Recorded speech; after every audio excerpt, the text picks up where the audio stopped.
أعوذ بالله من الشيطان الرجيم. بسم الله الرحمن الرحيم. ومن أحسن قولا ممن دعا إلى الله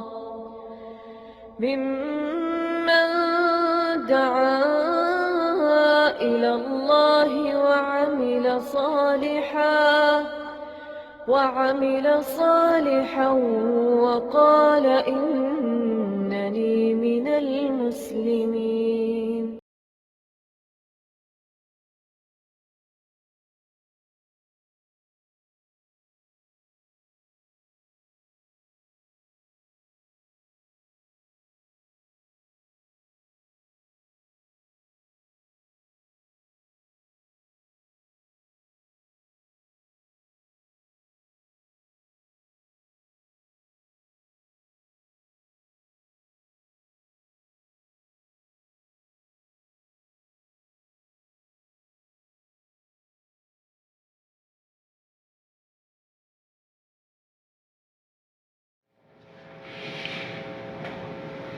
إن الحمد لله نحمده ونستعينه ونستغفره ونعوذ بالله من شرور أنفسنا ومن سيئات أعمالنا من يهده الله فلا مضل له ومن يضلل فلا هادي له وأشهد أن لا إله إلا الله وحده لا شريك له وأشهد أن محمدا عبده ورسوله.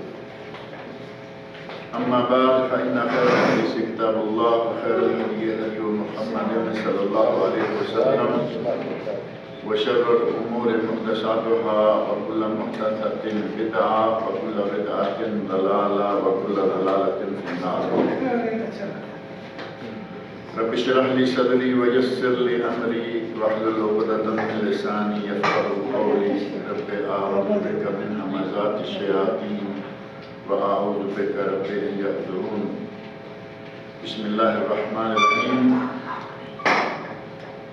قال النبي صلى الله عليه وسلم صلوا أيها الناس في بيوتكم فإن أفضل الصلاة صلاة المرء في بيته إلا المكتوبة.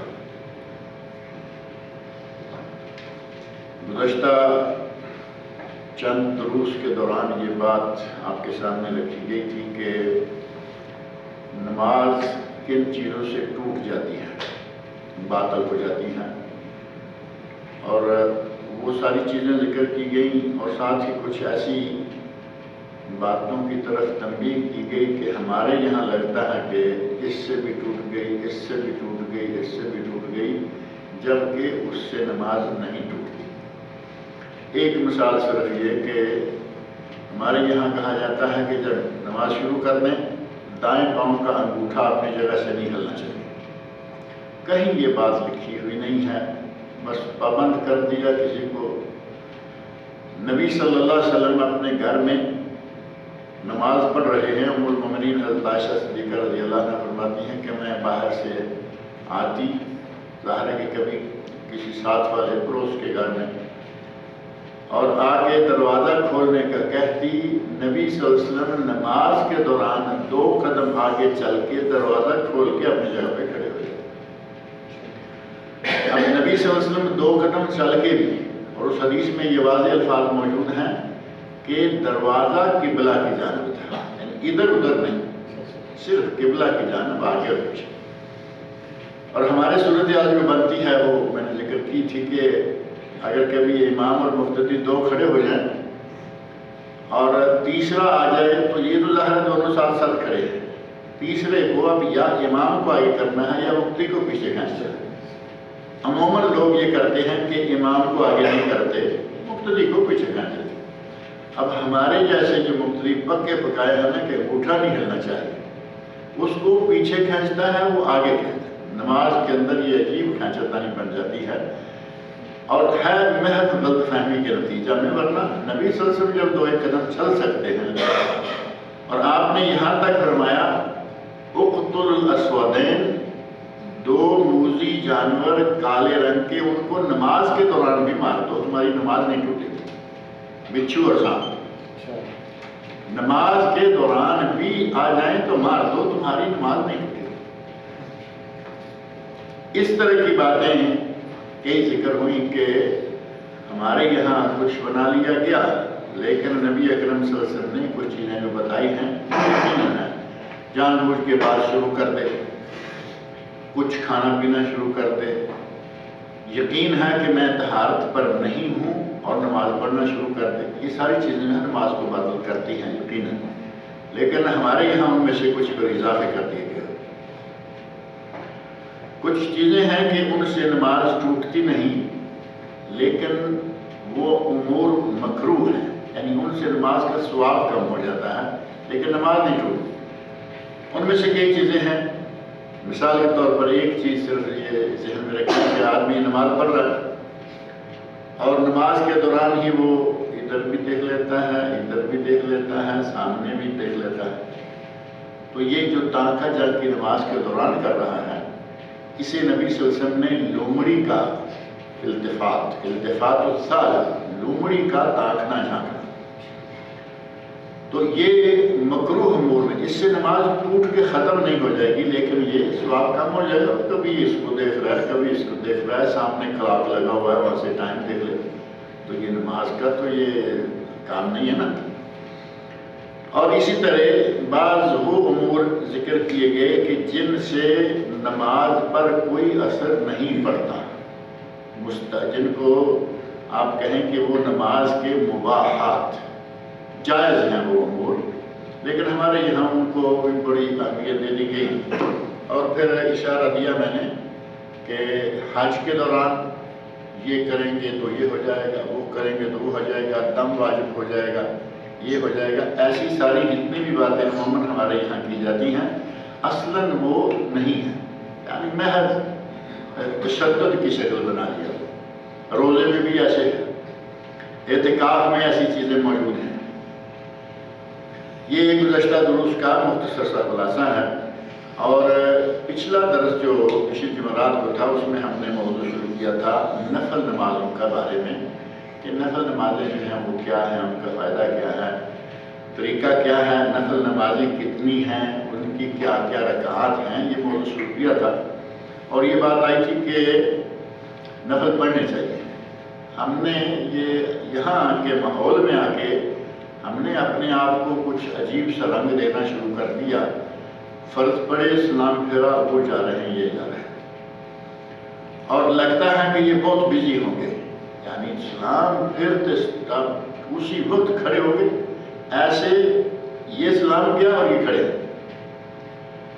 اور بظاہر لگتا ہے کہ یہ بہت کام مشغول ہیں، ان کی بڑی کوئی پیچھے اہم میٹنگ ہے یا کوئی کام ہے، کوئی کام نہیں۔ عموماً ایسے دیکھا گیا کہ آپ 2 سنتیں پڑھ کے آرام سے ذکر اذکار کر کے باہر آئیے تو مسجد کے باہر باتیں کر رہے ہیں کسی نہ کسی۔ اب یہ تو ظاہر ہے کہ نماز والی بات نہ ہوئی نا۔ نفل پڑھنے اور ان کا اہتمام کرنے کا فائدہ، سب سے بڑا فائدہ یہ ہے کہ سنن ترمذی اور نسائی میں صحیح سند سے ثابت ایک حدیث ہے جو تفصیل سے پچھلی مرتبہ ذکر کی تھی کہ بندے کا حساب و کتاب ہوگا تو سب سے پہلے نماز، اول ما یحاسب العبد یوم القیامہ الصلاۃ۔ نبی صلی اللہ علیہ وسلم فرماتے ہیں کہ قیامت کے دن سب سے پہلے نماز کا حساب ہوگا، اگر نماز صحیح ہو گئی تو آگے کا معاملہ سیدھا ہو جائے گا، اور اگر نماز میں ہی گڑبڑ نکل آئی، یہی پھنس گیا، تو ظاہر ہے کہ آگے پھر وہ پھنستا ہی چلا جائے گا۔ اللہ رب العزت کہے گا کہ دیکھو میرے بندے کے فرائض میں جو کمیاں ہیں، یعنی نماز فرض لحاظ میں جو کمی کوتاہی آئی ہے، ان کوتاہیوں کو دور کرنے کے لیے دیکھو اس کے کوئی نفل ہیں، کوئی سنتیں ہیں، کوئی نفل ہیں کچھ، تو کہا جائے گا ہیں۔ اللہ رب العزت حکم دیں گے کہ نفلوں کو ڈالو اس کے فرائض کی کمیاں پوری کر کے۔ اللہ رب العزت غفور رحیم ہے، اور جب ہمارے پاس کوئی پونجی نہیں ہوگی، ہمارے اپنے فرض جو ہیں وہ ہمیں معلوم ہیں کہ اس میں کیا کیا، یہ جو میں ذکر کر رہا تھا، ادھر جھانک ادھر جھانک، یہ کر وہ کر، تو اس وقت جب ہمارا بیلنس ہی بالکل نہیں ہے تو پھر چیک کا فائدہ کوئی ہوگا؟ جس سال نہ رو کے واپس آئے گا، تو نوافل جو ہیں وہ پڑھنے چاہیے۔ نبی صلی اللہ علیہ وسلم نے اپنے ایک خادم سے، خادم خاص ہیں ربیہ بن کعب اسلمی رضی اللہ تعالیٰ عنہ، ان سے کہا سل، مانگو، کچھ مانگ لو۔ تو انہوں نے کہا اسألو کا، میں آپ سے یہ سوال کرتا ہوں کہ مجھے جنت میں آپ کی مرافقت مل جائے۔ اسألو کا مرافقتک فی الجنہ۔ آپ نے فرمایا اور کوئی بات؟ تو کہا کہ یہی چاہیے مجھے کہ مجھے اللہ جنت میں آپ کے ساتھ کر دے۔ تو نبی صلی اللہ علیہ وسلم فرمایا فَأَعِنِّي عَلَى نَفْسِكَ بِكَثْرَةِ السُّجُودِ، تیرے لیے دعا میں کروں گا، تیری سفارش میں کروں گا، لیکن مجھے سفارش کرنے کے لیے تو مدد کر، میری مدد یہ کر کہ تو بکثرت نوافل بنا کر، یعنی تیرے نوافل بکثرت ہوں گے تو میرے لیے آسانی ہو جائے گی۔ سفارش کرنا میرا کام، لیکن سفارش کے لیے میری مدد کرنا تیرا کام۔ تو اس کا مطلب یہ ہوا کہ اگر آدمی بکثرت نفل نوافل پڑھے تو انشاءاللہ اللہ رب العزت آخرت میں نبی صلی اللہ علیہ وسلم کی مرافقت، آپ کا ساتھ، جسے نبی کا ساتھ مل جائے اسے اور کیا چاہیے۔ اور نوافل کے لیے ایک عادت ہماری یہ ہے کہ ہم مسجد کی ٹوٹیوں پر وضو کرتے ہیں اور سارا کچھ وہی ختم کر کے واپس آتے ہیں، یعنی مسجد کی ٹوٹیوں میں باتھ روم، مسجد کی ٹوٹیوں وضو، مسجد میں فرض، مسجد میں سنتیں، مسجد میں وتر نفل، مکمل وہی کھاتا مکمل کر کے آتے ہیں۔ جبکہ نبی صلی اللہ علیہ وسلم ارشاد فرماتے ہیں کہ کچھ اپنے گھر کے لیے بھی رکھ لیا کرو۔ اب گھر کے لیے کہا نا کہ فرض تو ہے نہیں، فرض تو مردوں کو مسجد میں باجماعت ہی پڑھنے چاہیے۔ گھر کے لیے کیا رکھنا ہے؟ سنتیں۔ گھر سے وضو کرو، گھر میں سنتیں پڑھو، جماعت کھڑی ہونے سے پہلے مسجد میں جاؤ، فرضوں کی باجماعت نماز پڑھ کے پھر آ جاؤ، پھر سنتیں باقی کی گھر میں پڑھو۔ فائدہ یہ ہوگا کہ آپ کے گھر میں جو چھوٹے بچے ہیں وہ نماز پڑھتے ہوئے دیکھیں گے، عورتیں آپ کس طرح نماز پڑھتے ہیں وہ بھی دیکھ لیں گی، ہر اعتبار سے فائدہ ہوگا۔ سب سے بڑا فائدہ یہ ہوگا کہ اللہ آپ کے گھر میں برکت نازل فرمائے۔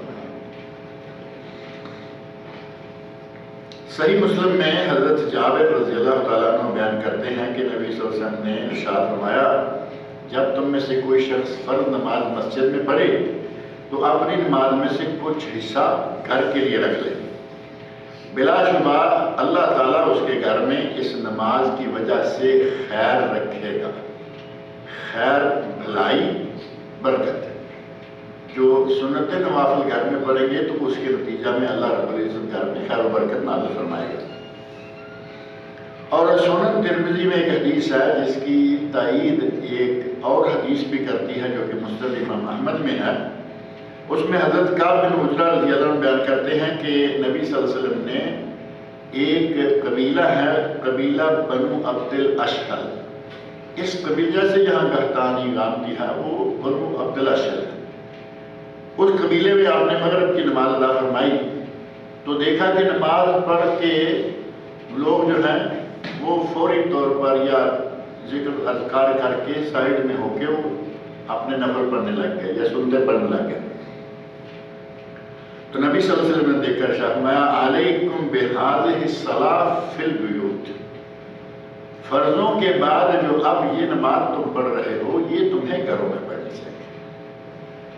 تو ہم عموماً یہی کرتے ہیں کہ نماز، وضو، استنجا، سنت، نوافل، وتر سب مسجد میں، ہم گھر کا کوئی حصہ نہیں رکھتے، حالانکہ گھر کا حصہ رکھنا چاہیے۔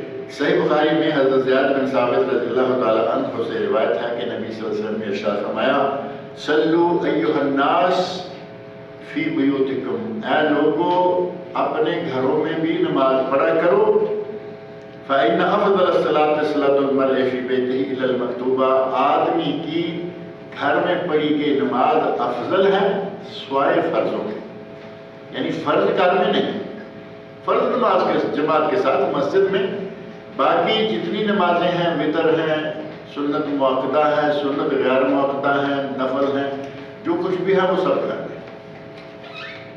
صرف فرض کے لیے پابندی ہے کہ وہ آپ جماعت میں نماز جا کے پڑھیں۔ اور نفلوں کی دو قسمیں معروف ہیں، جیسے ہمارے یہاں کہتے ہیں سنت مؤکدہ اور سنت غیر مؤکدہ، اور تیسری چیز بھی ہمارے معروف ہے جس کو صرف ہم نفل کرتے ہیں۔ حالانکہ قرآن و سنت میں جو تفصیلات ملتی ہیں ان میں یہ ڈیٹیل نہیں ہے۔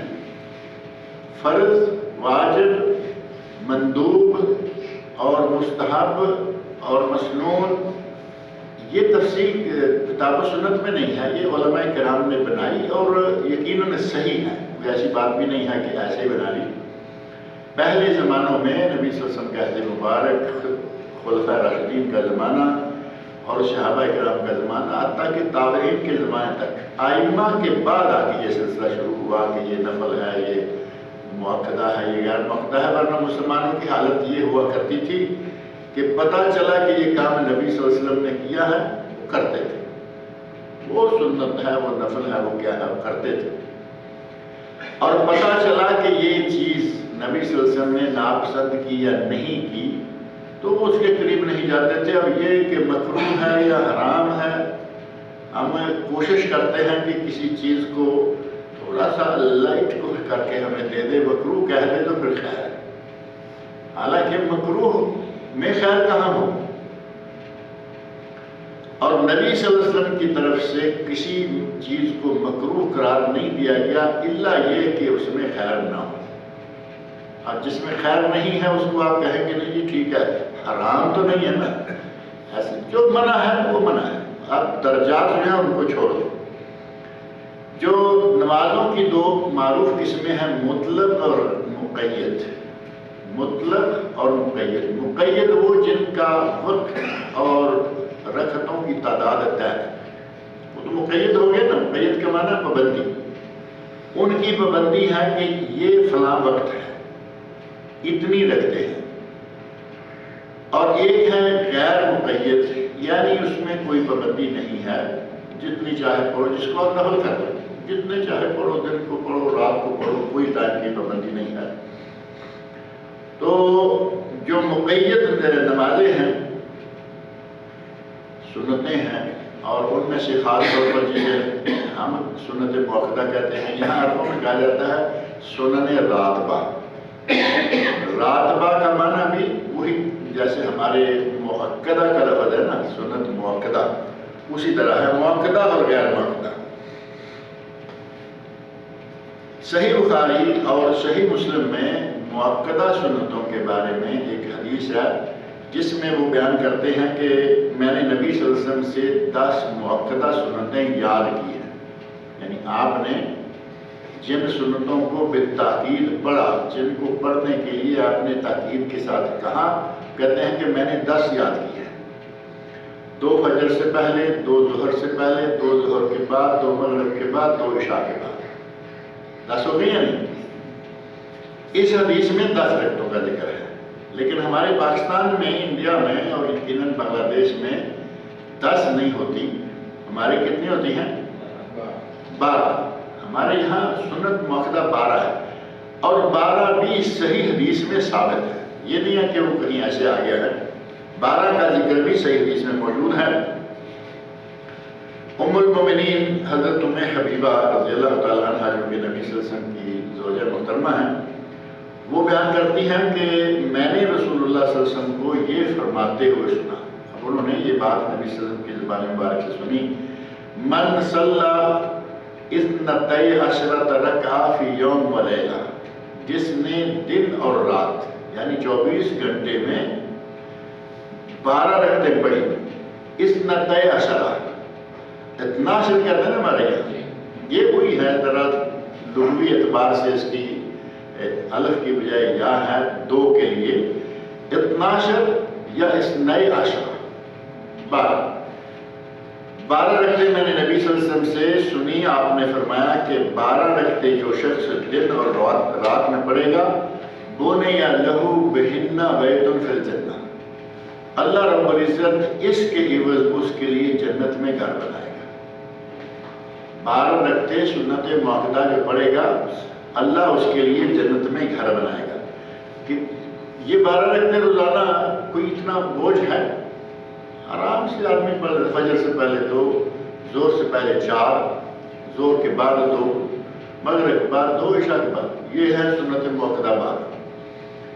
جس حدیث میں 12 کا ذکر ہے یہ صحیح مسلم میں ہے، اور صحیح بخاری میں اور مسلم میں دونوں میں بھی ہے، اور جس میں 10 کا ذکر ہے وہ بھی صحیح بخاری اور صحیح مسلم، یعنی ایک ہی لیول کی دونوں حدیثیں ہیں، ایک میں 12 ہے، ایک میں 10 میں، یعنی نبی صلی اللہ علیہ وسلم نے کبھی 10 پڑھی، کبھی 12، کبھی 10 کہیں، کبھی 12، اس میں کوئی ایسی آپس میں ٹکراؤ والی بات نہیں۔ اور صحیح بخاری میں نبی صلی اللہ علیہ وسلم کی ایک دوسری زوجہ محترمہ ہے ام المومنین حضرت عائشہ صدیقہ رضی اللہ عنہا، ان سے مروی ہے ان نبی صلی اللہ علیہ وسلم کان لا یدع 4 قبل الظہر، نبی صلی اللہ علیہ وسلم ظہر سے پہلے 4 سنتیں پڑھنا کبھی نہیں چھوڑتے تھے، کبھی نہیں چھوڑتے تھے، تاکید ہو گئی نا۔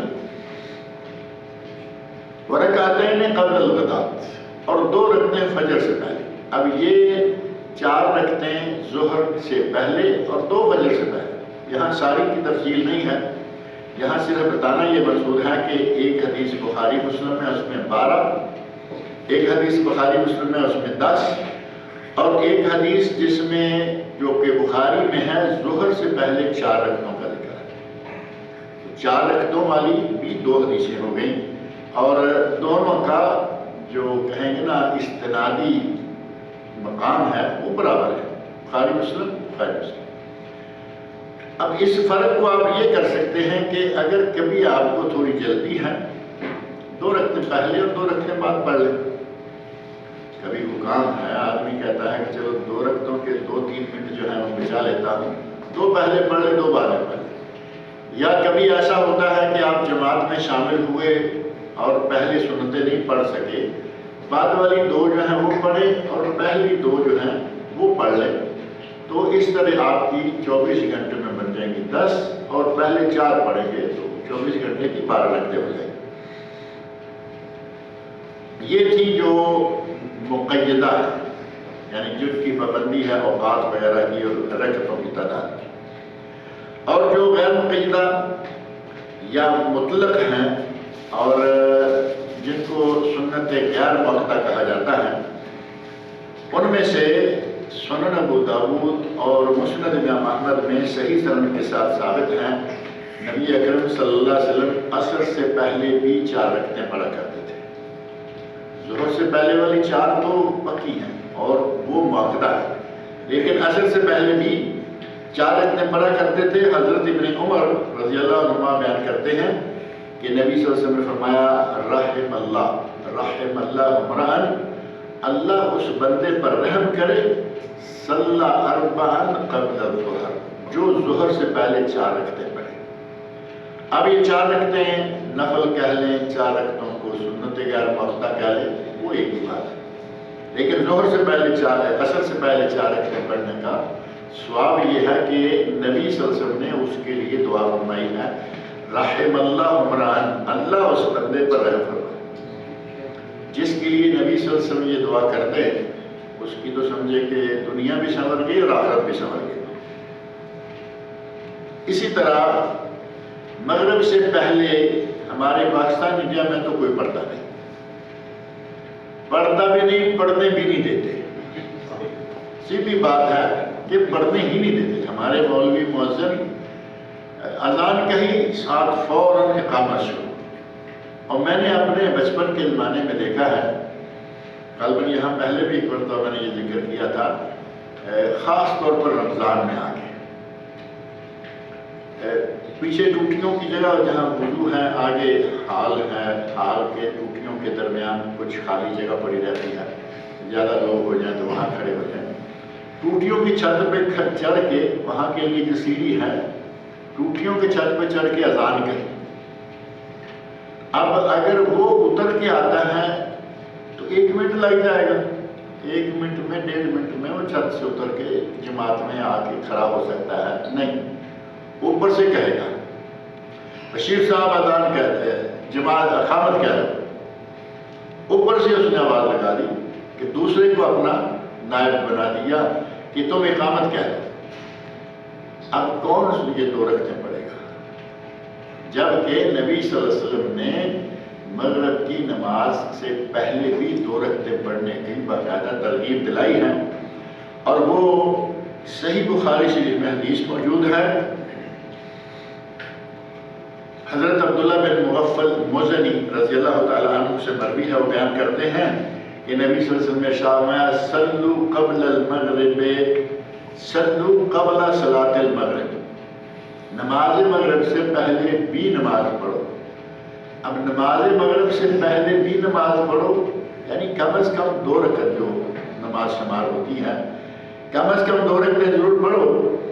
آپ نے 2 مرتبہ یہ کہا صلو قبل صلاۃ المغرب، صلو قبل صلاۃ المغرب، 2 مرتبہ تو اتنا ہی کہا، اور تیسری مرتبہ فرمایا صلو قبل صلاۃ المغرب لمن شاء، جو چاہے مغرب سے پہلے 2 رکعتیں پڑھے۔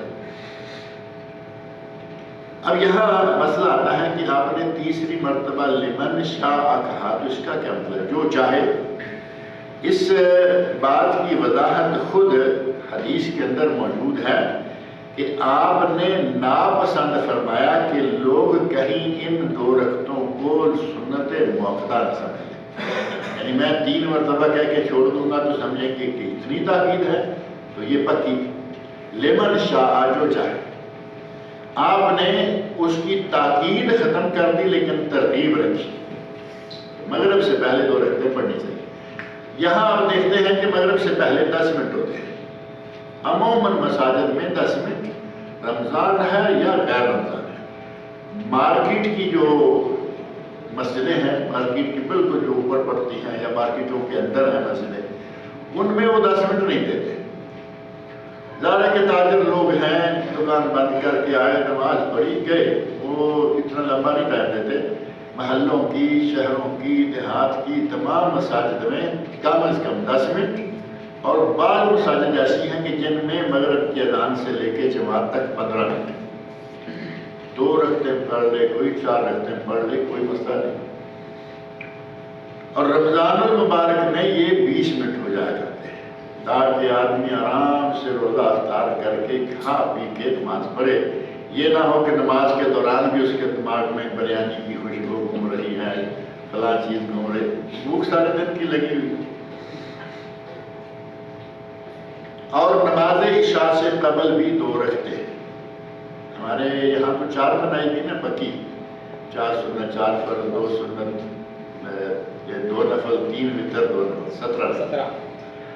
وہ ایسے نہیں ہے، وہ ہے اصل میں 4 فرض اور 2 سنت، عشاء کی نماز 4 فرض، 2 سنت اور وتر 1، 3، 5، 7، 9 جتنے بھی کوئی پڑھے وہ ٹھیک ہے۔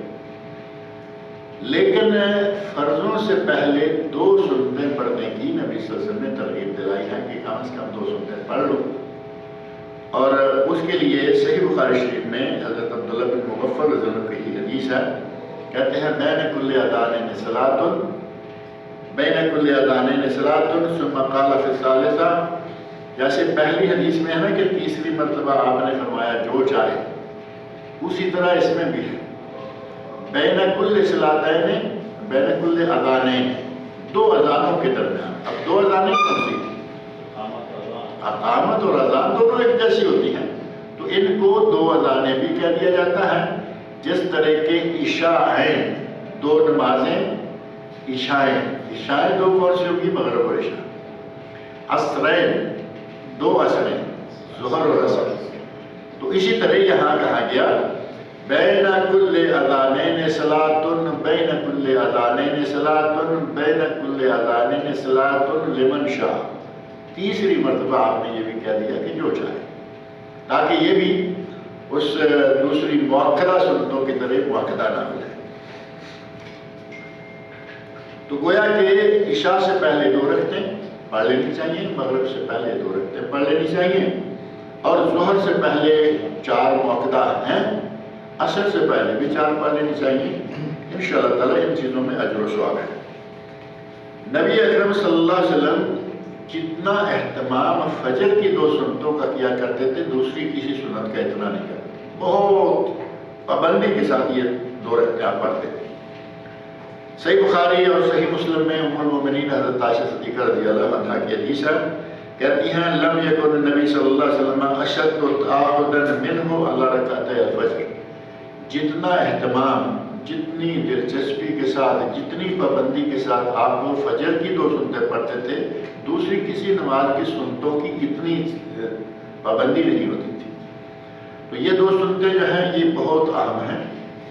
اور ایک حدیث میں جو کہ صحیح مسلم میں ہے اور حضرت عائشہ رضی اللہ عنہا صحیح مروی ہے، اس میں نبی صلی اللہ علیہ وسلم کا ارشاد ہے رکعتا الفجر خیر من الدنیا وما فیہا، فجر کی 2 رکعتیں، یعنی یہ ظاہر ہے کہ فرض نہیں ہے، فجر کی 2 رکعتیں جو کہ سنتیں ہیں، خیر من الدنیا وما فیہا، یہ دنیا جہان اور اس کی ساری دولتوں سے بھی زیادہ قیمتی ہے۔ فجر کی 2 سنتیں دنیا جہان کی دولتوں سے زیادہ قیمتی ہے۔ اب اگر نبی صلی اللہ علیہ وسلم یہ فرمائیں کہ یہ 2 رکعتیں جو ہیں یہ بہت قیمتی ہیں اور ہم اس کو کچھ ایسا رنگ دیں کہ ادھر فرض کی جماعت کھڑی ہے اور ہمارے لوگ یہ 2 سنتیں پڑھ رہے ہیں، یہ انداز جو ہے یہ بالکل غلط ہے، کیونکہ کتنی بھی پابندی ہوگی لیکن فرضوں کا مقابلہ تو نہیں کر سکتے۔ فرض ہے اور یہ سنتیں ہیں۔ ہمارے یہاں یہ سمجھے کہ زیادتی کرتے ہیں، جماعت کھڑی ہے سنتے پڑھ رہے ہیں، جبکہ نبی صلی اللہ علیہ وسلم کا ارشاد ہے لا صلاۃ اذا اقیمت الصلاۃ الا التي اقیمت لها، جس وقت جماعت کی اقامت ہو جائے اس وقت کوئی نماز نہیں ہوتی سوائے اس کے کہ جس کی اقامت کہی گئی، یعنی فرضوں کی اقامت کہی گئی فرض پڑھے گی۔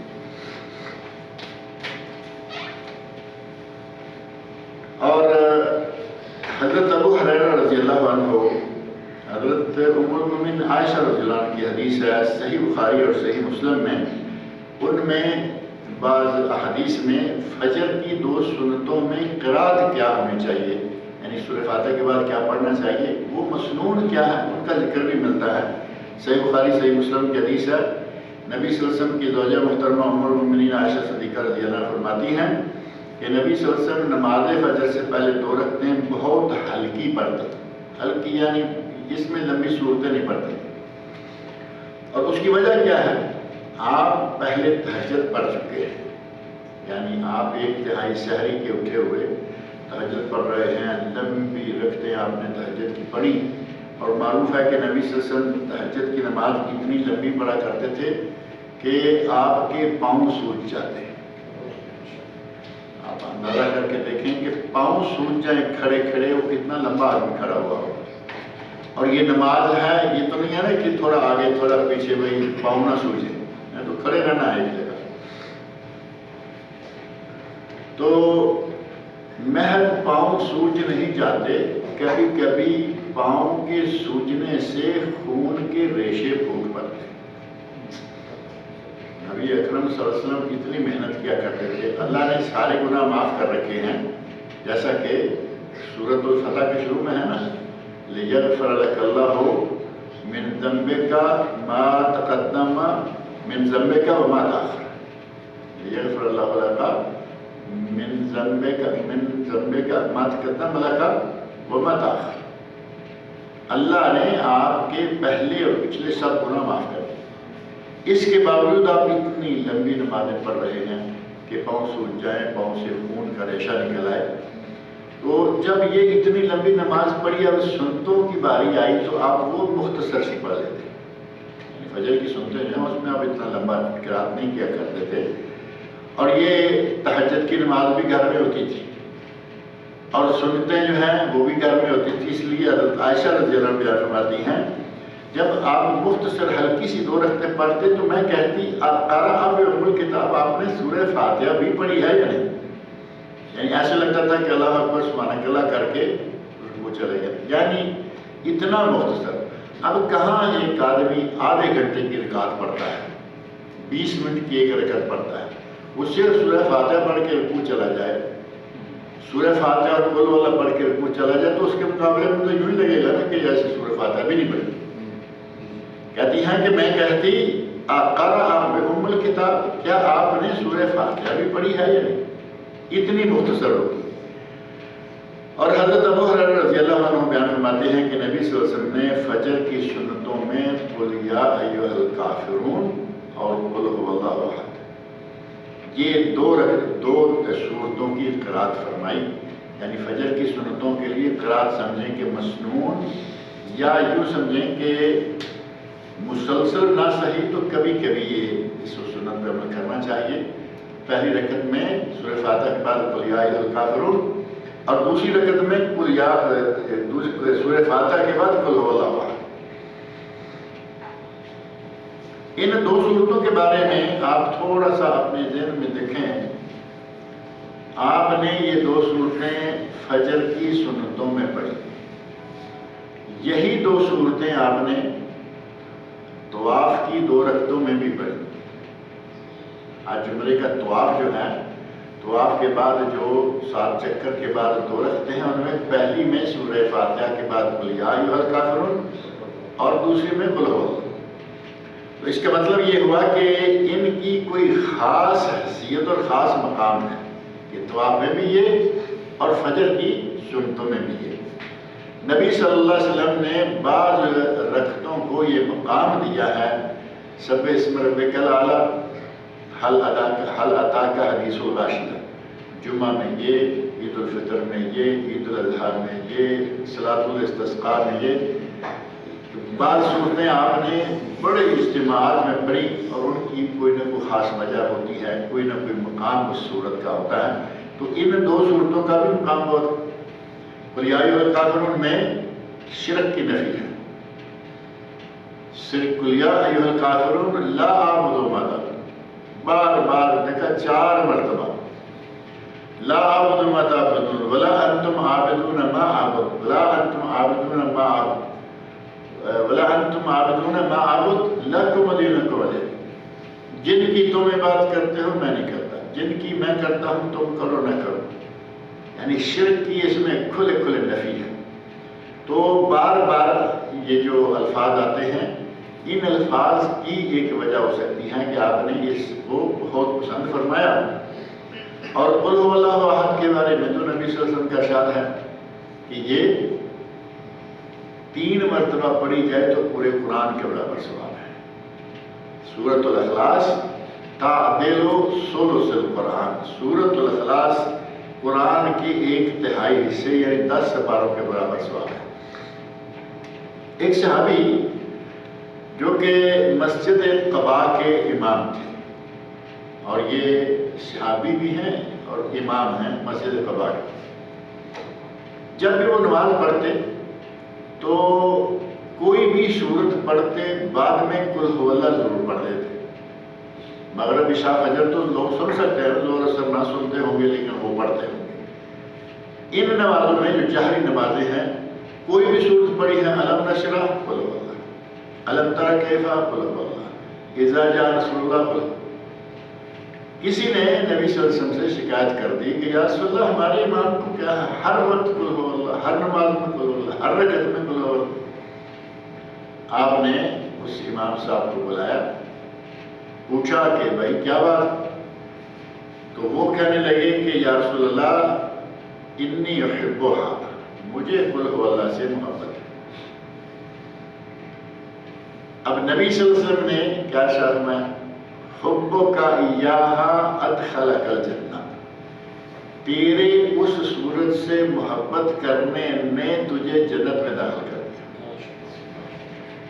قل ھو اللہ کا یہ مقام ہے، ایک تو یہ کہ 10 سپاروں کے برابر ہے، دوسرا یہ کہ اس سے محبت کرنے والے کو اللہ تعالیٰ جنت عطا فرمائے گا۔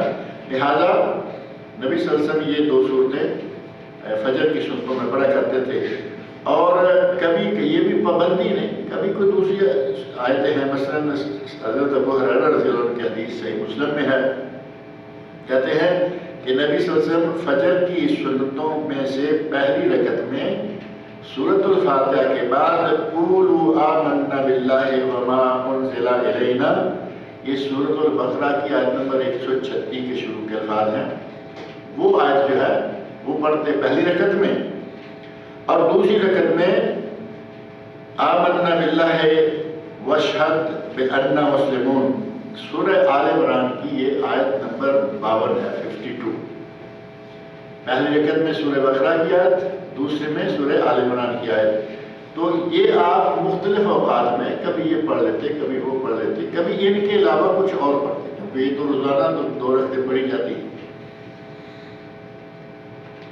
ایک سنت بڑی ہمارے یہاں آج کل مردہ ہو چکی ہے، اور نبی اکرم صلی اللہ علیہ وسلم کی سنتوں میں وہ صحیح احادیث سے ثابت ہیں، حتیٰ کہ صحیح بخاری اور صحیح مسلم میں اس سنت کا ذکر موجود ہے۔ وہ سنت ہے فجر کی 2 سنتیں پڑھ کر دائیں پہلو پر لیٹنا۔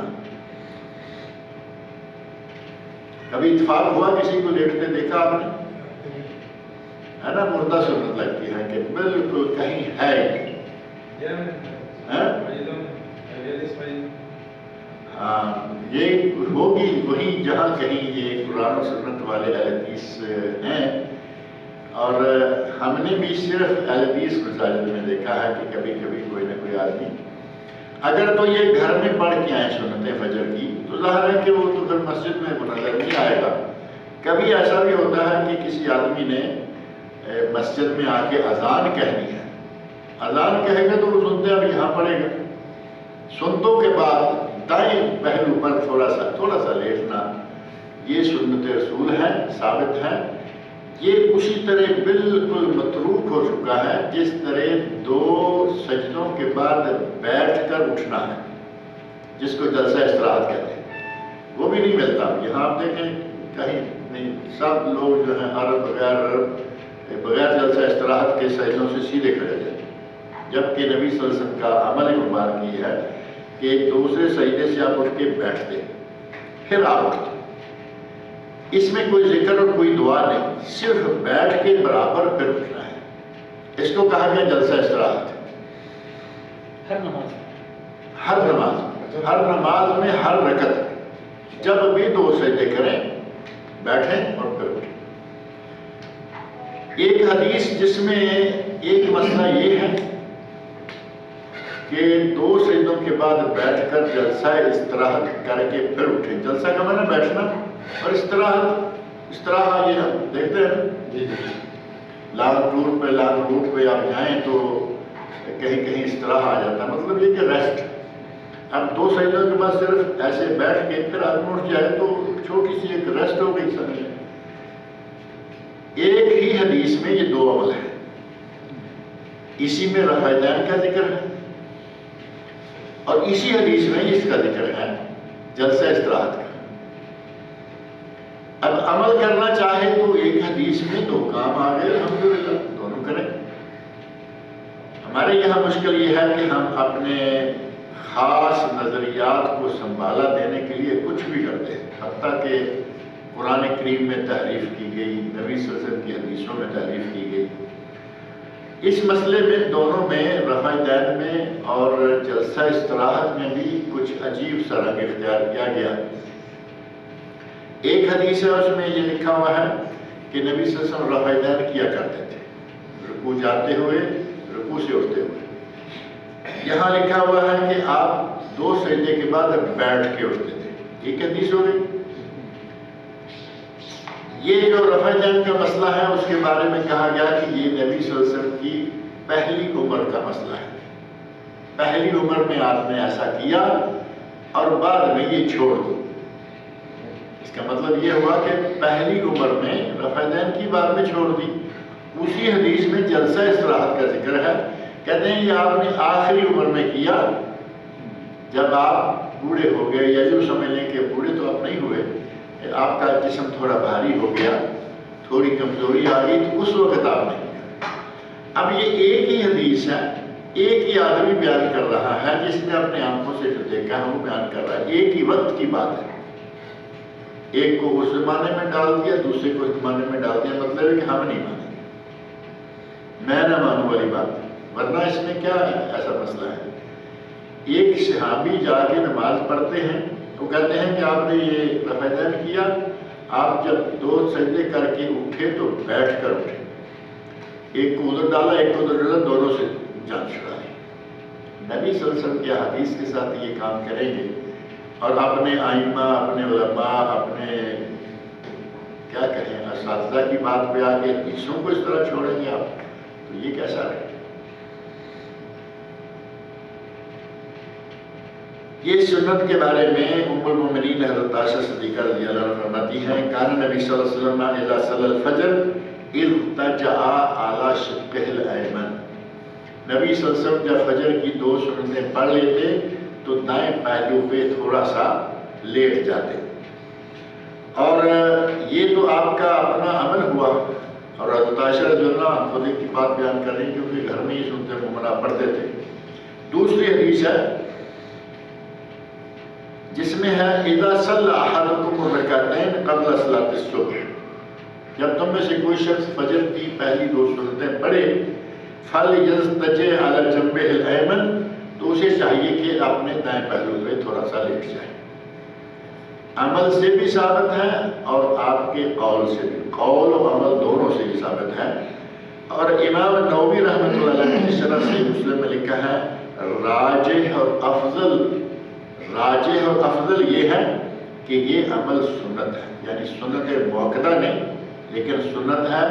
جو لوگ کہتے ہیں کہ نہیں یہ ثابت نہیں ہے وہ بات غلط ہے، یہ سنت ہے، ثابت ہے۔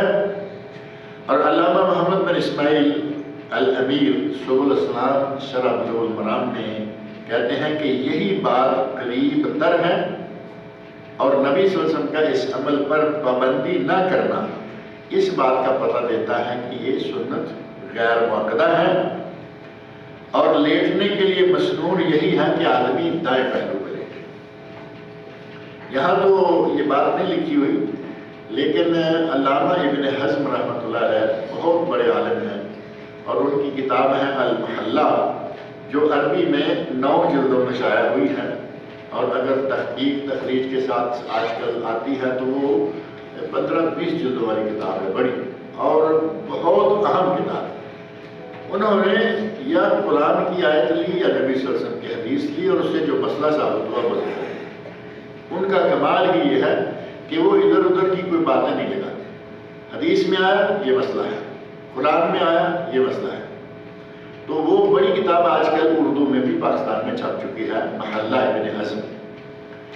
وہ کہتے ہیں کہ اگر کہیں ایسا ہو کہ آپ لیٹ نہیں سکتے، کہیں ایسا بھی ہو سکتا ہے کہ آپ نے نماز پڑھی لیٹنے کی چانس نہیں ہے، آپ کے سنتے پڑھنے تک صف مکمل ہو، اب آپ کیسے لیٹیں گے لوگوں کے ساتھ؟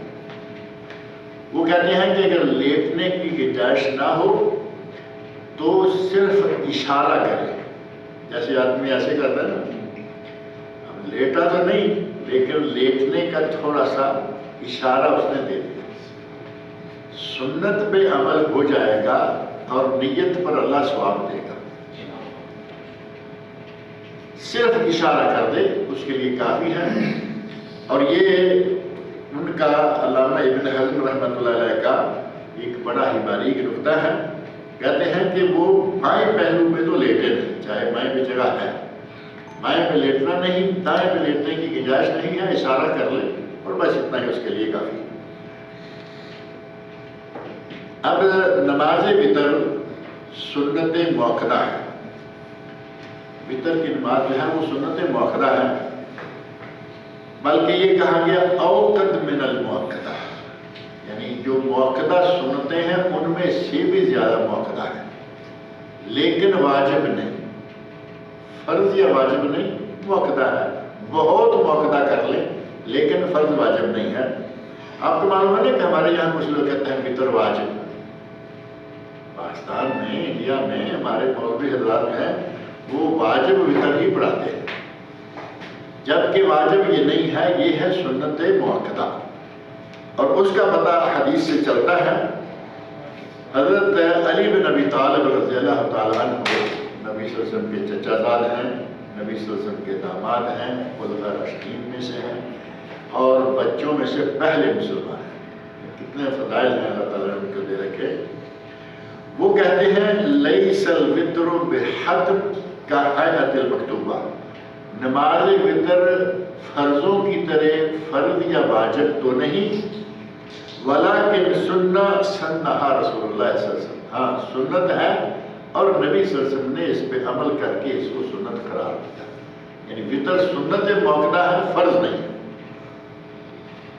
لہذا ہمیں وطر کے بارے میں یہ رکھنا چاہیے کہ اس کو چھوڑے نہیں، کوشش کریں کہ یہ ہمیشہ پڑھے.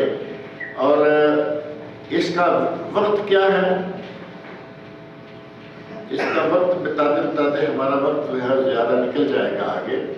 انشاءاللہ تعالیٰ اس کا وقت جو ہے وہ اگلے درس میں رکھتے ہیں.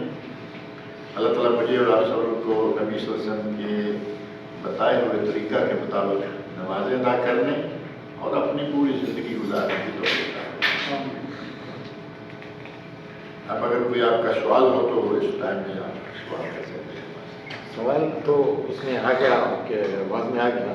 جو میں دیکھا ہوں حیدرآباد انڈیا میں فجر کی نماز کہ جو پہلے 2 سنت ہے تو لوگ ایسا کرتے ہیں کہ بھائی نماز شروع ہو جاتی ہے، حالانکہ ایک رکعت بھی ہو جائے نو پرابلم، لیکن وہ جو سنت ہے ہاں تو یہ کہاں تک صحیح ہے؟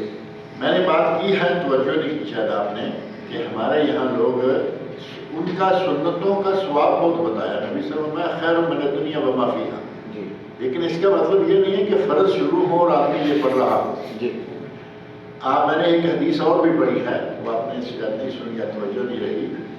نبی صلی اللہ علیہ وسلم فرماتے ہیں اذا اقیمت الصلاۃ لا صلاۃ اذا اقیمت الصلاۃ الا التي اقیمت لها. جب اقامت ہو جائے تو اس نماز کے سوا کوئی نماز نہیں ہو. اب ایک آدمی اقامت ہو چکی اور وہ سنتیں پڑھ رہا ہے، نبی صلی اللہ علیہ وسلم کے ارشاد کی روح سے اس کی وہ سنتیں ہوں گی نہیں. جب ہوں گی نہیں تو فرض بھی ضائع کر لیا ایک آدھ، اور یہ بھی نہیں ہوئی. ہوں گی نہیں کا معنی یہ کہ یہ قبول نہیں ہوگی. اور یہ میں اور کوئی مفتی اور کوئی عالم اور کوئی امام نہیں کہہ رہا، رسول اللہ صلی اللہ علیہ وسلم لا صلاۃ اذا اقیمت الصلاۃ الا التي اقیمت لها. جب اقامت ہو جائے تو کوئی نماز نہیں ہے سوائے اس نماز کے جس کی اقامت کری ہے. اب ہمارے کیا کرتے ہیں کہ مسجد میں داخل ہوا، ادھر امام صاحب جو ہیں وہ جماعت کرا رہے ہیں، دیکھا کہ یہاں پلر ہے، اس پلر کے پیچھے نماز. پلر آپ نے بنوایا ہے یا پلر آپ کے گھر کا ہے؟ یہ مسجد ہے، مسجد کا پلر ہے، وہ امام مسجد کے اندر جماعت کرا رہا ہے. پلر کے پیچھے کیا یہ کرو گے؟ اگر کسی کو بہت ہی زیادہ پابندی کرنی ہے پہلے آؤ، جب پڑھو آگے. اس سے بھی زیادہ بہتر یہ ہے کہ گھر میں وضو کرو اور اذان سے پہلے اٹھ کے وضو تیار ہو کے گھر میں سنتے پڑھ کے آؤ. پتہ چلے کہ آپ کا واقعی سنتوں سے پیار ہے. آنا بھی لیٹ ہے اور نماز بھی اس وقت یہ 2 رکعتیں پڑھنی ہے جب فرضوں کی جماعت ہو. اور ہمارے مولوی یہ پکی کرتے ہیں، 1 رکعت بھی ملنے کا چانس ہو تو سنتے پہلے پڑھ لو. اللہ کے بندو تمہارے سامنے یہ حدیث ہے، عوام تو بیچارے عوام ہیں، تم تو مولوی ہو، تم تو عالم ہو، اس حدیث کو کہاں لے کے جاؤ؟ لا صلاۃ اذا اقیمت الصلاۃ الا التي اقیمت لها. کوئی نماز نہیں ہے جب اقامت ہو جائے سوائے اس کے جس کی اقامت ہوئی. اب مولوی اس حدیث کو کہاں لے کے جاتے ہیں جب یہ پکیاں کرتے ہیں کہ ایک بھی پھر ایک یہ کریں گے، ایک ساتھ اور بنا سجدوں میں چاہے 1 مرتبہ سبحان ربی الاعلیٰ کہہ لیں. نماز بھی پھر وہ پڑھانی ہے جو مشین کے ساتھ پٹا چلا کے پڑھائی گئی ہوتی ہے، اور پڑھانی بھی اس وقت ہے جس وقت کی جماعت کرنی ہے. اور یہ مولویوں کا قصور ہے، عوام کا نہیں. عوام تو بیچاروں کو کہا گیا وہ کر رہے، لیکن عوام کو بھی چاہیے کہ وہ ہر کام میں وقت دیتے ہیں، ہر کام میں محنت کرتے ہیں. 10 ریال کی چیز خریدنی ہو پورا بازار چھان مارتے ہیں، کہاں سے سستی ملے گی، کہاں سے اچھی ملے گی. تو حق ہے کسٹمر کا کہ وہ بازار میں جائے، دیکھے کہاں سستا ہے کہاں اچھا ہے. جب ہماری دین کی آتی ہے تو ہماری جو پہلو والی مسجد ہے اس کا بس کبھی تھوڑا آگے بھی بڑھ جایا کرو. دیکھو تمہارے اس امام کے علاوہ بھی علماء ہیں، اس کے علاوہ بھی مسجدیں ہیں. اور نہیں تو اپنے گھر کے اندر آج الحمدللہ بڑی آسانی ہو گئی، قرآن کریم آپ کی زبان میں موجود ہے، ترجمہ آپ کی زبان میں جو بھی زبان میں بولتا ہے. نبی صلی اللہ علیہ وسلم کی حدیث آپ کی زبان میں موجود ہے۔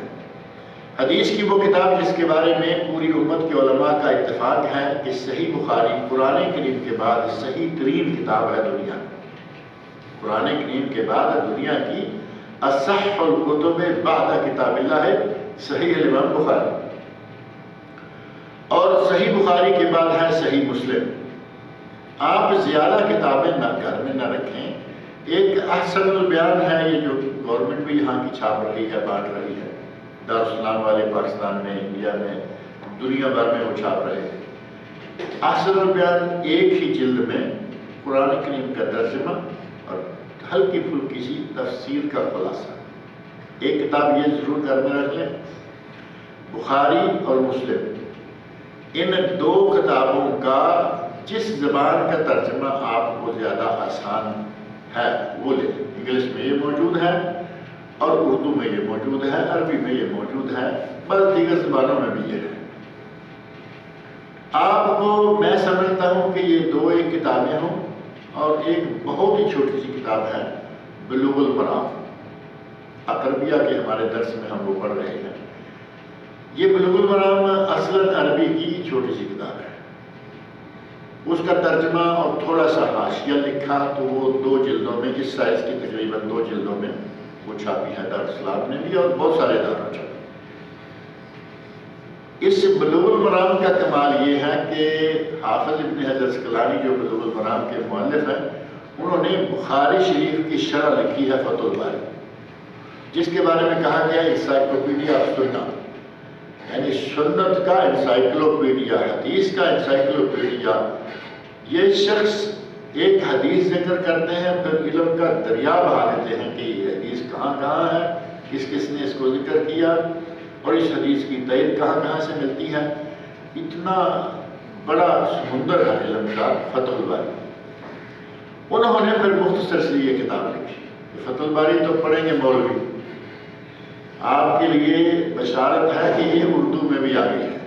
فتح الباری یہ اردو میں بھی پاکستان میں چھپ گئی ہے 10 موٹی جلدوں میں، اور ابھی میں نے دیکھا غالباً 19 جلدوں میں تھوڑا اور اچھا کر کے چھاپا گیا ہے۔ تو انہوں نے پھر مختصر کتاب لکھی بلوغ المرام، اور اس میں تقریباً زندگی کے ہر مسئلے کو شامل کر دیا۔ قرآن کریم احسن البیان، بخاری مسلم بلوغ المرام۔ آپ دور نہ جائیں، یہ کتاب آپ کے گھر میں ہو، آپ کی مولویوں سے جان چھوٹ جائے گی۔ اب مولویوں سے جان تو نہیں چھوٹتی نا، بچہ پیدا ہو اذان چاہیے، آدمی کی شادی کرنی ہے خطبہ نکاح چاہیے، آدمی کو آگے بیچنا ہے جنازہ چاہیے، مولوی سے جان تو نہیں چھوٹتی۔ لیکن یہ کہ جو ادھر ادھر ہمیں بھٹکاتے پھرتے ہیں نا یہ اپنی مرضیوں سے، قرآن و سنت کے لیے آپ یہ صرف 4-5 کتابیں گھر میں رکھیں، بھول جائیں، تفصیلات بعد میں پھر ملتی رہتی ہیں، آدمی پوچھتا رہتا ہے۔ تو یہ ہے صورتحال کہ اگر جماعت کھڑی ہے تو سنتے پڑھیے، فرض کی نماز کے ساتھ شامل ہو جائیے، بعد میں ان کی سنتے پڑھیے۔ نبی صلی اللہ علیہ وسلم نے بعد میں ایک آدمی کو، ایک نہیں 4-5 حدیثیں ہیں، ایک آدمی کو آپ نے نماز کے بعد سنتے پڑھتے ہوئے دیکھا، پوچھا الصبح اربعا، کیا فجر 4 رکعتیں ہوں گی؟ یعنی 2 رکعتیں بھی تم نے ہمارے ساتھ پڑھی تھی، اب اٹھ کے کیا 2 رکعتیں پڑھی ہیں؟ تو وہ کہتے ہیں کہ یا رسول اللہ میں آیا، جماعت کھڑی تھی، میری سنتے نکل گئی، میں نے وہ پڑھی۔ فسکت رسول اللہ صلی اللہ علیہ وسلم، نبی صلی اللہ علیہ وسلم خاموش ہو گئے۔ آپ کا خاموش ہو جانا ہمارے لیے شریعت بن گیا، کیونکہ آپ تو غلط بات پہ خاموش نہیں ہوں گے نا۔ ایک حدیث ہے جس میں آتا ہے کہ جس کی سنتیں رہ جائیں وہ سورج نکلنے کے بعد پڑھے۔ میں کہا کرتا ہوں کہ دونوں ہی مان لیتے ہیں، جس کا جی چاہے فوراً اٹھ کے پڑھ لے، جس کا اس پہ عمل کرنے کو جی نہیں چاہتا وہ پھر اب بندہ بنے، فجر تک بیٹھے، سورج نکلنے کے بعد پڑھے، یعنی شروع کے بعد پڑھے۔ اور اگر اس سے بھی زیادہ بہتر ہے کہ پہلے اٹھے اور پہلے پڑھے، یا پہلے پڑھے یا سورج نکلنے کے بعد پڑھے یا فرضوں کے بعد پڑھے۔ چوتھا جو چور دروازہ خود بنایا ہے جماعت کھڑی اور یہ سنتے پڑھ رہا ہے، اس چور دروازے کا شریعت میں کوئی مقام نہیں۔ غلطی سے بھول گئے اگر 2 رکعت پڑھ رہا سورج نکلنے کے بعد بھی تو ظہر سے قبل پڑھ سکتے ہیں یا پڑھ سکتے ہیں، یہ آپ کبھی بھی پڑھ لیں، کوئی مسئلہ نہیں۔ اگر آپ کا ارادہ تھا کہ پڑھوں گا، بھول گئے، ثواب تو اتنا ہی ہے۔ ثواب ان شاء اللہ تعالیٰ ملے گا۔ جب بھولا ہوا پڑے گا تو ثواب اتنا ہی ملے گا۔ سر یہ نفل اور سنت 2 رکعتوں میں ذیلی سورہ پڑھنا لازم ہے؟ کون سی؟ ہر نفل اور سنت 2 رکعتوں میں ہاں، سورۃ فاتحہ اور کوئی سورت پڑھنا لازم ہے؟ لازم سے مراد یہ ہے کہ پڑھنی چاہیے، لیکن اگر کوئی صرف سورہ فاتحہ پڑھ لیتا ہے تو کافی ہے، کیونکہ سورۃ الفاتحہ کا ایک نام الکافیہ بھی ہے۔ الکافیہ یعنی یہ کافی ہے، آپ نے سورہ فاتحہ پڑھ لی، رکوع کر لیں، آپ کی نماز ہو جائے۔ لیکن اگر آپ ساتھ ہی قل هو اللہ یا کوئی سورت ملا لیتے ہیں ہم ثواب پڑھ جائے۔ شیخ صاحب یہ ظہور کا نماز میں آفسوں میں تھوڑا سنت پڑھنے کے لیے وقت نہیں ملتا ہے، اور ایون اذکار کرنے کے لیے بھی وقت نہیں ملتا، کیونکہ ماحول ایسا ہے کہ چھوٹا جگہ ہے اور دوسرے لوگ بھی پڑھنے اصل پڑھنے کے لیے وقت ہی نہیں ملتا۔ نہیں، ظہور میں سنت 4 پہلا ہاں۔ اور اس کے بعد میں 2 یہ پڑھنے کے لیے وقت نہیں ملتا ہے، کیونکہ بار دوسرے لوگ بھی آ رہے ہیں اور آفس سوچنے سے بھرا ہوا ہے اور وہ چانس نہیں مل رہا ہے۔ تو گھر میں مغرب کی نماز میں ایسا نہیں، وہ تو خیر دور چلا گیا۔ اگر آپ ظہر کی سنتیں دیکھا کہ اس وقت نہیں مل رہا، رش ہے، فرض پڑھنے والوں کو وقت مل، تو آپ پھر نکل جائیں باہر، 5-10 منٹ لوگوں کی ظہر کی نماز ختم ہو جائے گی، باقی آپ آفس میں پڑھتے ہیں، نہیں وہی کر دوسروں کا آفس ہے، کسی کے آفس کے اندر پڑھ رہے ہیں، یعنی مسلح نہیں، مسلسل نہیں۔ باہر کہیں آفس میں ادھر ادھر ہو کے کوشش کریں کہ اثر سے پہلے سنتے پڑھیں، مغرب تک لے کے جانا مناسب ہے۔ سب جو اثر کے پہلے 4 رکعت دونوں 2 کر کے پڑھنا ہے، 4 ایک ہی ہو؟ بہتر یہ ہے کہ 2 رکعت، کیونکہ نبی صلی اللہ علیہ وسلم کا ارشاد ہے صلاۃ اللیل والنہار مثنی مثنی، رات کی اور دن کی نفل نمازیں 2 رکعتیں، نفل جو ہیں وہ 2 رکعتیں۔ تو یہ ظہر کی 4 جو ہیں وہ بھی نفلوں میں شمار۔ ایک بات یہ ذہن میں رکھیں کہ نفل کا معنی یہ ہمارے والا نفل نہیں ہے جو ہم کہتے ہیں نا نفل، نفل کا معنی غیر فرض، نماز یا فرض ہے یا نفل ہے۔ اب یہ 2 حصے ہو گئے نا، شروع میں یہی 2 حصے تھے، اب آگے پھر ہم نے ڈالے سنت موقدہ ہے، یہ سنت غیر موقدہ ہے، یہ نفل ہے۔ اور کو اثر کے پہلے 4 یعنی 4 رکعت، اثر سے پہلے 4 رکعتیں، 2 سے پہلے ظہر سے پہلے بھی 4 رکعت، 4 رکعتیں 2 کر کے۔ 2 کا، لیکن ابو داؤد میں 4 رکعتوں کے ساتھ میں پڑھنے کا بھی ہے حکم ہے، کرو بتائیں۔ بہرحال اگر حکم ہے ابھی تو نبی صلی اللہ علیہ وسلم کی 4 رکعتوں کے اکٹھے پڑھنے کی جو حدیث ہیں ان کی تشریح یہی کی گئی کہ نبی صلی اللہ علیہ وسلم کا حکم ہے کہ 2 رکعتیں پڑھیں۔ رات کی تراویح کی نماز کے بارے میں ہے، الطاشر فرماتے ہیں کہ نبی صلی اللہ علیہ وسلم نے 4 رکعتیں پڑھی، لا تسأل عن حسنہن وطولہن، تراویح کے بارے میں آپ نے پہلے 4 پڑھی، ان کے طول اور حسن کے بارے میں کچھ نہ پوچھو، پھر آپ نے تھوڑا سا رسٹ کیا، پھر 4 پڑھی، لا تسأل۔ اب یہ ساری دنیا جانتی ہے کہ تراویح 2 رکعتیں ہوتی ہیں، لیکن ذکر ہے 4 کا۔ اسی طرح جہاں یہ ہے نا کہ 4 رکعتیں اکٹھی ایک سلام سے، اصل مراد یہ ہے کہ وہ 2 کر کے ہی پڑھی جائیں، لیکن اگر کوئی دن کے وقت کوئی نماز اکٹھی ایک سلام سے پڑھ لیتا ہے سنتیں تو انشاءاللہ تعالیٰ کوئی حرج نہیں۔ ثواب میں کمی ایسی ہے یا 4 رکعت اکٹھی پڑھنا اور ثواب 2 والے کا زیادہ ہو جائے گا، اور اس کی وجہ یہ ہے کہتا ہے آپ 2 ہے نا، درود درود شریف 2، دعائیں 2 مرتبہ، سلام 4 مرتبہ، اور سورتیں 4۔ یہ صورتیں تو خیر وہی رہی، لیکن یہ ہے کہ درود شریف بڑھ جائے گا، تحیات بڑھ جائے گا، یہ چیزیں جو ہیں وہ زیادہ ہو جائیں گی۔